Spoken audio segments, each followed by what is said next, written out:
From now on, I will begin to mention where I watch the movies in the description down below. So if there's any movie that I talk about and y'all want to watch, y'all can see where I watched it. I started the month off with the Mexican movie Tu Mamá También by Alfonso Cuarón. I really love this movie. I've heard a lot of great things about it, but I loved it much more than I thought I would. And it's hard to say why, but I just find it such a personal and honest film that's just so beautiful. And yeah, it's basically just about this road trip that two friends go on with this attractive older lady. And yeah, it's just a movie about self-discovery and also discovering each other. As a kid, I watched a lot of movies, but I never really got into the Japanese Studio Ghibli films, so I decided to watch My Neighbor Totoro. I thought the animation was really well done. It was very nice to look at. I'm sure I would have really liked it as a kid, having these cool characters on screen. But yeah, also for adults, I find the movie has like a certain wisdom in it that you might understand better as you get older. I haven't seen an A24 film in quite a while now, so I was really excited to watch The Lobster. I've heard that this movie is kind of weird and a little bit awkward. Yeah, it plays in this dystopian world where single people are forced into this hotel to find an eventual partner. Yeah, I know it did have kind of a weird mood to it. There were like some awkward conversations, but I still really liked it. Next, I watched my favorite summer movie, Call Me By Your Name. I've seen it probably around like 5 times in the past year, but I just find it such an incredible movie. It's about first love and heartbreak, and anyone who's been through that will definitely, just feel those emotions that are played out on screen. And also just visually, the movie is so beautiful. Seeing the Italian landscape just makes me want to go to Italy as soon as possible. Then I rewatched another amazing movie called Roma. It's by Alfonso Cuarón, the Mexican director, and this movie is so beautiful. And it's not just only beautiful, but it's very personal. Really, the way the set was designed, the way the camera just stands stationary and might move from left to right, you really feel like you're inside the movie and you're there as an observer, meant to just see these scenes play out. So Roma won 3 Academy Awards, including Best Directing, Cinematography, and Best International Film. It was nominated for Best Picture, which sadly went to Green Book. And can't we all just agree that Roma is a way, way better film than Green Book? And also, Roma is a Netflix-produced film, so y'all can find Roma anywhere in the world on Netflix. And if you like this movie as much as I did, I highly recommend to watch the making of, which is also on Netflix, called The Road to Roma. Once I was looking around on Netflix trying to find like a old Italian movie in black and white from like 1960s, because I wanted to watch a movie from the Italian neorealism.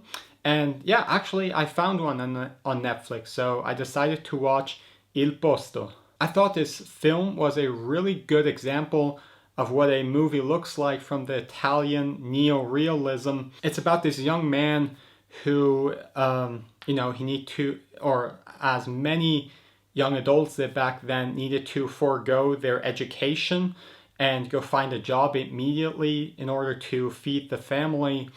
And so he goes out for a job interview, and as he's there, he meets a girl. And yeah, they just kind of connect and go out for a coffee, and the rest, go watch the movie if you want to know the rest. I decided to subscribe again to the Criterion Channel, and a director I've been wanting to see his work of for quite a while now is Jacques Dati. He's a French director who is known for having like really great set designs, and the colors in his films are very beautiful as well. and especially just the humor. It's very visual and quite absurd at some times.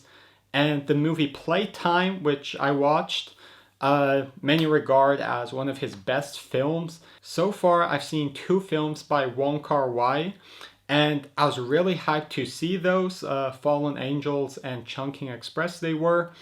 I was really hyped to see them, but was a bit disappointed, honestly.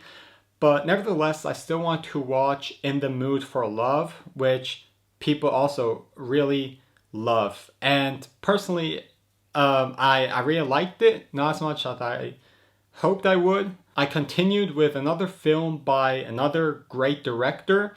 He's from Japan and called Akira Kurosawa, best known for the film Seven Samurai.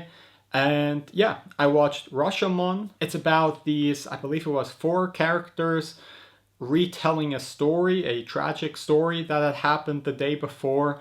And as you hear those 4 people telling the stories 4 times, you hear 4 different versions of it. And yeah, you're just kind of left there thinking who is right and who is lying, or what parts about the story are wrong and which are right.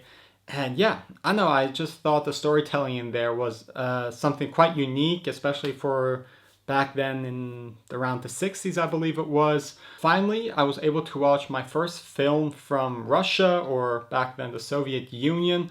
I watched Mirror by Andrei Tarkovsky. I now kind of think I should have seen some of his other films first before I saw this film, because supposedly it's quite like autobiographical. A lot of the scenes in there are about his personal life, the way he grew up, about his mother. And so some parts just kind of left me confused in there a bit. But there are definitely like 2-3 other films I really want to see of his. And yeah, we'll rewatch this one day. The last movie I watched on the Criterion Channel was called Frances Ha by Noah Baumbach, which famously directed Marriage Story 1 or 2 years ago. I really enjoyed this movie. It reminded me a lot like of a Woody Allen movie. You know, it was in black and white, it played in New York, and yeah, just the dialogue and the scenes in there were like really witty. I finished up the month with the movie Blow Up. I've also heard some really good things about it and can understand why people like it. But yeah, just somehow it didn't click for me when I watched it. Those are the movies that I watched in June 2021. Now I want to talk about my 3 recommendations. First off, I highly recommend to watch both films that I watched last month by Alfonso Cuarón, the Mexican director. It's Tu Mamá También and Roma. There are just a few directors in this world that really combine life and cinema and just like connect it together. That's like the only way I can describe these 2 films. It's just like, yeah, just magical. I was like real happy when the movies finished, because I was like, I have just seen something amazing play out on screen. So I highly recommend to watch those 2 films by him. The other movie I highly recommend watching is Frances Ha. I think it's, it's an uplifting movie. It's funny.